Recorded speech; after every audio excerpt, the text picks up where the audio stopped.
Le masque, c'est intéressant, c'est la première fois dans l'histoire de l'humanité qu'on porte des masques, qu'on se mange la moitié du visage. Oh non, non, non. D'abord, dans un pays comme le nôtre, en France et plus largement en Europe occidentale, essentiellement les femmes ont porté des masques à partir du XVIe siècle, entre essentiellement le XVIe et le XVIIe siècle, pour se protéger non pas des virus, mais pour se protéger des ardeurs du soleil. Car il fallait notamment que les dames de la bonne société, c'est-à-dire de l'aristocratie, de la grande noblesse, puissent se garder le plus longtemps possible un visage clair, une peau blanche. Parce Alors c'était un que foulard qui recouvrait le non, non, visage, c'était sauf un les... véritable masque, bien plus épais de ceux que nous portons. Il couvrait essentiellement la moitié haute du visage, c'est-à-dire au-dessus des lèvres, le nez, autour des yeux et le front. Donc, il recouvrait presque les trois quarts du visage. Ils étaient souvent faits en tissu foncé, parfois en velours, parfois en cuir. Donc, un masque très épais. Il ne fallait absolument pas que les rayons du soleil puissent donc frapper la peau blanche de ces Ouais, dames. rien à voir avec le voile islamique. Rien à voir, pas du tout, non. Le, Non. le- le masque, effectivement, on l'a porté donc il y a bien longtemps, mais c'est devenu un moyen quand même aujourd'hui de se protéger des virus, mais on l'a transformé aussi. On a dit il va falloir l'adapter, il va falloir montrer qu'on peut exprimer des goûts en portant le masque aujourd'hui, non? Oui, il y a eu tout de suite, je dirais, d'abord beaucoup de fabrication par des petites boutiques autour de nous. Il y a beaucoup de fabrication maison et je pense qu'on n'a jamais autant cousu en France à la maison que depuis la Seconde Guerre mondiale, où il y avait des restrictions très fortes pour pouvoir acheter des vêtements. Il y avait également, je dirais, une pénurie de matières premières comme les tissus. Par conséquent, les Français et plus encore les Françaises cousaient beaucoup. Il fallait donc retailler, coudre, rafistoler les vêtements. Donc on s'est remis à coudre. Et puis il y a aussi, je dirais, la grande mode, on va dire celle de la haute couture, mais aussi celle du prêt-à-porter, entre guillemets, de luxe, qui s'est un petit peu emparée donc du phénomène nouveau du masque. À savoir, on a vu des grandes marques fabriquer leurs propres masques et on a vu également des créateurs de mode fabriquer le leur. Pour, on va dire, donner un autre Mm. visage que les masques Mm. bleus ou Mm. les masques blancs. Le masque, c'est intéressant, c'est la première fois dans l'histoire de l'humanité qu'on porte des masques, qu'on se mange la moitié du visage. Oh non, non, non. D'abord, dans un pays comme le nôtre, en France et plus largement en Europe occidentale, essentiellement les femmes ont porté des masques à partir du XVIe siècle, entre essentiellement le XVIe et le XVIIe siècle, pour se protéger non pas des virus, mais pour se protéger des ardeurs du soleil. Car il fallait notamment que les dames de la bonne société, c'est-à-dire de l'aristocratie, de la grande noblesse, puissent se garder le plus longtemps possible un visage clair, une peau blanche. Parce Alors c'était un que foulard qui recouvrait le non, non, visage, c'était sauf un les... véritable masque, bien plus épais de ceux que nous portons. Il couvrait essentiellement la moitié haute du visage, c'est-à-dire au-dessus des lèvres, le nez, autour des yeux et le front. Donc, il recouvrait presque les trois quarts du visage. Ils étaient souvent faits en tissu foncé, parfois en velours, parfois en cuir. Donc, un masque très épais. Il ne fallait absolument pas que les rayons du soleil puissent donc frapper la peau blanche de ces Ouais, dames. rien à voir avec le voile islamique. Rien à voir, pas du tout, non. Le, Non. le masque, effectivement, on l'a porté donc il y a bien longtemps, mais c'est devenu un moyen quand même aujourd'hui de se protéger des virus, mais on l'a transformé aussi. On a dit il va falloir l'adapter, il va falloir montrer qu'on peut exprimer des goûts en portant le masque aujourd'hui, non? Oui, il y a eu tout de suite, je dirais, d'abord beaucoup de fabrication par des petites boutiques autour de nous. Il y a beaucoup de fabrication maison et je pense qu'on n'a jamais autant cousu en France à la maison que depuis la Seconde Guerre mondiale, où il y avait des restrictions très fortes pour pouvoir acheter des vêtements. Il y avait également, je dirais, une pénurie de matières premières comme les tissus. Par conséquent, les Français et plus encore les Françaises cousaient beaucoup. Il fallait donc retailler, coudre, rafistoler les vêtements. Donc, on s'est remis à coudre. Et puis, il y a aussi, je dirais, la grande mode, on va dire celle de la haute couture, mais aussi celle du prêt-à-porter, entre guillemets, de luxe, qui s'est un petit peu emparée donc du phénomène nouveau du masque. À savoir, on a vu des grandes marques fabriquer leurs propres masques et on a vu également des créateurs de mode fabriquer le leur. Pour, on va dire, donner un autre Mm. visage que les masques Mm. bleus ou Mm. les masques blancs.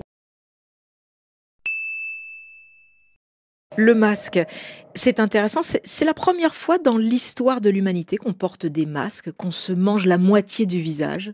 Oh non, non, non. D'abord, dans un pays comme le nôtre, en France et plus largement en Europe occidentale, essentiellement les femmes ont porté des masques à partir du XVIe siècle, entre essentiellement le XVIe et le XVIIe siècle, pour se protéger non pas des virus, mais pour se protéger des ardeurs du soleil.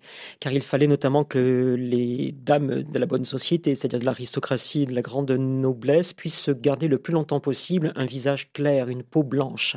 Parce Alors c'était un que foulard qui recouvrait le non, non, visage, c'était sauf un les... véritable masque bien plus épais de ceux que nous portons. Il couvrait essentiellement la moitié haute du visage, c'est-à-dire au-dessus des lèvres, le nez, autour des yeux et le front.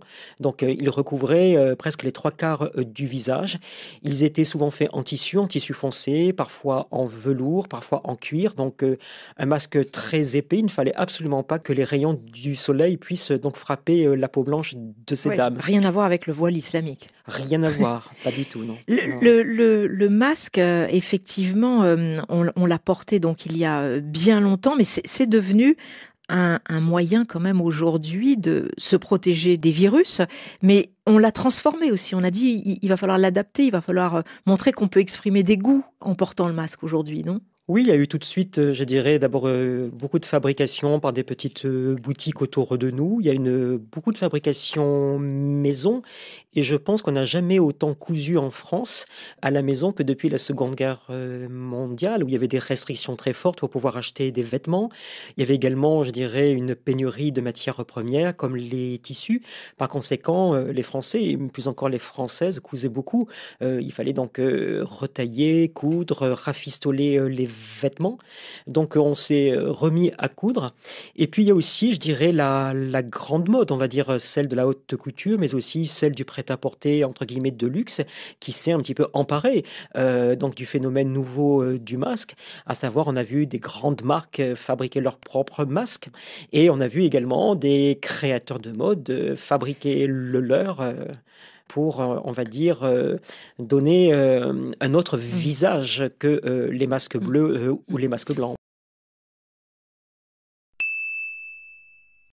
Le masque, c'est intéressant, c'est la première fois dans l'histoire de l'humanité qu'on porte des masques, qu'on se mange la moitié du visage. Oh non, non, non. D'abord, dans un pays comme le nôtre, en France et plus largement en Europe occidentale, essentiellement les femmes ont porté des masques à partir du XVIe siècle, entre essentiellement le XVIe et le XVIIe siècle, pour se protéger non pas des virus, mais pour se protéger des ardeurs du soleil. Car il fallait notamment que les dames de la bonne société, c'est-à-dire de l'aristocratie, de la grande noblesse, puissent se garder le plus longtemps possible un visage clair, une peau blanche. Parce Alors c'était un que foulard qui recouvrait le non, non, visage, c'était sauf un les... véritable masque bien plus épais de ceux que nous portons. Il couvrait essentiellement la moitié haute du visage, c'est-à-dire au-dessus des lèvres, le nez, autour des yeux et le front. Donc il recouvrait presque les trois quarts du visage. Ils étaient souvent faits en tissu foncé, parfois en velours, parfois en cuir. Donc un masque très épais. Il ne fallait absolument pas que les rayons du soleil puissent donc frapper la peau blanche de ces Ouais, dames. rien à voir avec le voile islamique. Rien à voir, pas du tout, non. Le, Non. le- le masque, effectivement, on l'a porté donc il y a bien longtemps, mais c'est devenu un moyen quand même aujourd'hui de se protéger des virus, mais on l'a transformé aussi. On a dit il va falloir l'adapter, il va falloir montrer qu'on peut exprimer des goûts en portant le masque aujourd'hui, non? Oui, il y a eu tout de suite, je dirais, d'abord beaucoup de fabrication par des petites boutiques autour de nous. Il y a beaucoup de fabrication maison et je pense qu'on n'a jamais autant cousu en France à la maison que depuis la Seconde Guerre mondiale où il y avait des restrictions très fortes pour pouvoir acheter des vêtements. Il y avait également, je dirais, une pénurie de matières premières comme les tissus. Par conséquent, les Français et plus encore les Françaises cousaient beaucoup. Il fallait donc retailler, coudre, rafistoler les vêtements. Donc on s'est remis à coudre. Et puis il y a aussi, je dirais, la grande mode, on va dire celle de la haute couture, mais aussi celle du prêt-à-porter, entre guillemets, de luxe, qui s'est un petit peu emparée donc du phénomène nouveau du masque. À savoir, on a vu des grandes marques fabriquer leurs propres masques et on a vu également des créateurs de mode fabriquer le leur. Pour, on va dire, donner un autre Mm. visage que les masques Mm. bleus ou Mm. les masques blancs. Le masque, c'est intéressant. C'est la première fois dans l'histoire de l'humanité qu'on porte des masques, qu'on se mange la moitié du visage. Oh non, non, non. D'abord, dans un pays comme le nôtre, en France et plus largement en Europe occidentale, essentiellement les femmes ont porté des masques à partir du XVIe siècle, entre essentiellement le XVIe et le XVIIe siècle, pour se protéger non pas des virus, mais pour se protéger des ardeurs du soleil. Car il fallait notamment que les dames de la bonne société, c'est-à-dire de l'aristocratie, de la grande noblesse, puissent se garder le plus longtemps possible un visage clair, une peau blanche. Parce Alors c'était un que foulard qui recouvrait le non, non, visage, c'était sauf un les... véritable masque bien plus épais de ceux que nous portons. Il couvrait essentiellement la moitié haute du visage, c'est-à-dire au-dessus des lèvres, le nez, autour des yeux et le front.